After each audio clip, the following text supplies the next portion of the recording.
ಮಾಧ್ಯಮದಲ್ಲಿ ಭಾಳ ಸ್ಪಷ್ಟವಾಗಿ ಪಾಕ್ ಪರವಾಗಿ ವಿಧಾನಸಭೆಯಲ್ಲಿ ಘೋಷಣೆ ಆಗಿರೋದು ಭಾಳ ಸ್ಪಷ್ಟವಾಗಿತ್ತು. ಆದರೂ ಕೂಡ ಕೆಲವರು ಅದನ್ನು ಏನೂ ನಡೆದಿಲ್ಲ ಅನ್ನುವಂಥ ಒಂದು ರೀತಿಯಲ್ಲಿ ದೇಶದ ವಿರುದ್ಧ ಘೋಷಣೆಗೆ ಹೋಗುವಂಥ ದೇಶದ್ರೋಹಿಗಳ ರಕ್ಷಣೆಗೆ ನಿಂತಿದೆ. ಭಾಳ ದೊಡ್ಡ ದುರ್ದೈವ. ಅದರಲ್ಲೂ ಕೆಲವರು ಮಂತ್ರಿಗಳು ನಿಂತಿದ್ದು ತಮ್ಮ ಸ್ಥಾನ ಮತ್ತು ತಮ್ಮ ಜವಾಬ್ದಾರಿಯನ್ನು ಸಂಪೂರ್ಣವಾಗಿ ಮರೆತು ಕೇವಲ ರಾಜಕಾರಣ, ಓಲೈಕೆಯ ರಾಜಕಾರಣ, ಮತ ಬ್ಯಾಂಕಿನ ಸಲುವಾಗಿ ದೇಶದ ವಿರುದ್ಧ ಕಾರ್ಯಚಟುವಟಿಕೆಗೆ ಬೆಂಬಲ ಕೊಡೋ ಹಂತಕ್ಕೆ ಇವರು ಹೋಗಿರುವಂಥದ್ದು ಆತಂಕಕಾರಿ. FSL ರಿಪೋರ್ಟು ಒಂದೇ ದಿವಸದಲ್ಲಿ ಪಡಿಬೋದಾಗಿತ್ತು. ಯಾಕಂದರೆ FSL ರಿಪೋರ್ಟ್ ಈಗಾಗಲೇ ಬಂದೇ 4 ದಿವಸ ಆಗಿದೆ. ಅದರಲ್ಲಿ ಭಾಳ ಸ್ಪಷ್ಟವಾಗಿ ಅನಾಲಿಸಿಸ್ ಮಾಡೋರು ಹೇಳಿದ್ದಾರೆ. ಸರ್ಕಾರ 4-5 ದಿವಸ ಮೀನಾಮೇಷ ತಗೊಂಡು ನಿನ್ನೆ ಯಾಕೆ ಅರೆಸ್ಟ್ ಆದರೂ ಗೊತ್ತವರು NIA ಮೊನ್ನೆ ರಾತ್ರಿ FIR ಬುಕ್ ಮಾಡಿದೆ. ಮೊನ್ನೆ ರಾತ್ರಿ ಯಾವಾಗ NIA FIR ಬುಕ್ ಮಾಡ್ತು, ಇವರು ಅರೆಸ್ಟು ಬಾಂಬ್ ಬ್ಲಾಸ್ಟಿನ ಜೊತೆಗೆ ಇದರಲ್ಲೆಲ್ಲ ಕನೆಕ್ಷನ್ ಆಗುತ್ತೆ ಅನ್ನುವಂಥ ಭಯ ಇದೆ. ಹೀಗಾಗಿ ಇದರಲ್ಲಿ ಅರೆಸ್ಟ್ ಮಾಡಿದ್ದಾರೆ.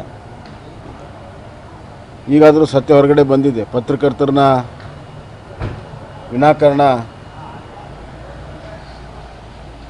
ಒಂದು ರೀತಿಯಲ್ಲಿ ಅವರನ್ನು ಗುರಿ ಮಾಡಿಕೊಂಡು ತಪ್ಪ ವರದಿಗಳನ್ನು ಹೇಳ್ತಾ ಇದ್ದಾರೆ, ಪ್ರಚೋದನೆ ಹೇಳಿ ತನ್ನ ರೀತಿಯಲ್ಲಿ ಏನು ಮಾಡಿದ್ರು ಅದು ಬಹಿರಂಗವಾಗಿದೆ. ಕ್ಷಮೆ ಕೇಳಬೇಕು. ಅವರೆಲ್ಲ ಯಾರು ಪಾಕ್ ಪರವಾಗಿ ಘೋಷಣೆ ಮಾಡಿದವ್ರ ಪರವಾಗಿ ಇವರು ಇದು ನಿಂತಿದ್ರು ಅವರೆಲ್ಲರೂ ಕೂಡ ಕ್ಷಮೆ ಕೇಳಬೇಕು.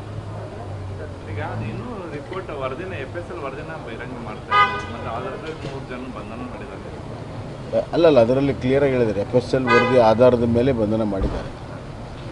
FSL ವರದಿ ಅಲ್ಲಿ ಭಾಳ ಸ್ಪಷ್ಟವಾಗಿರೋದ್ರಿಂದಲೇ ಬಂಧನ ಮಾಡಿದ್ದಾರೆ. ಮತ್ತು ವಿಡಿಯೋ ಮತ್ತು ಆಡಿಯೋದಲ್ಲಿ ಎರಡೂ ಕೂಡ ಇದ್ದಿದ್ದರಿಂದಲೇ ಬಂಧನ ಮಾಡಿದ್ದಾರೆ. ಅದೇ ವಾಯ್ಸ್ ಐಡೆಂಟಿಫೈ ಆಗಿದೆ. ಆ ಕಲ್ಪ್ರಿಟ್ಗಳ ವಯಸ್ಸನ್ನು ಕೂಡ ಮ್ಯಾಚ್ ಮಾಡಿದ್ದಾರೆ. ಹೀಗಾಗಿ ಭಾಳ ಸ್ಪಷ್ಟವಾಗಿದೆ.